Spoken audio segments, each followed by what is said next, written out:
Bugün sizinlə bir şey bölüşəcəm. Deməli, mən 2013-cü ildən 2019-cu ilə qədər onurğa və bel ağrısına əziyyət çəkmişəm, çox şiddətli bir şəkildə.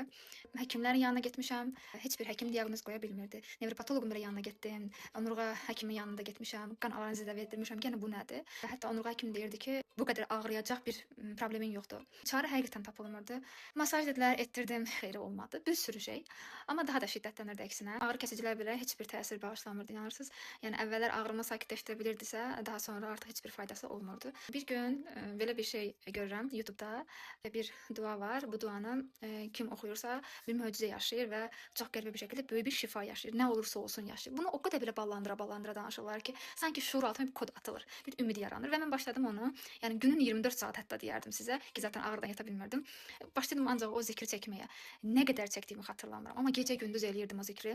Və bir gün də onurğam iki hissəli şəkildə ağrıyırdı. Yəni sağ lapatkadan deyək, sol lapatka deyək və bu şəkildə. Bir gün yuxuda görürəm ki, bir evdir, yox bizim evdir, 2 otaqlı bir ev idi. Evdə ancaq qadınlar var. Hamısı da nədənsə ayaq üstədir. Bunu gətir, bunu apar şəklində və çox təlaşlı bir ortam idi və mən də orada özümü nədənsə təlaşlı, narahat hiss edirəm. O qadınların içindən bir qadın yaxınlaşır. Orada onun xanım Fatimə Zəhra olduğunu hiss edirəm. Və məni aparır digər otağa, amma mən çox narahatam ki, indi məni axtaracaqlar, tapa bilməyəcəklər. Mən getməliyəm deyirəm. O isə mənə heç bir şey demir. Sadəcə əlimdən tutur və digər otağa aparır. Digər otaqda sadəcə bir dənə yataq var. Məni yatağa uzandırdı ağız üstə. Mən isə yenə də narahatam.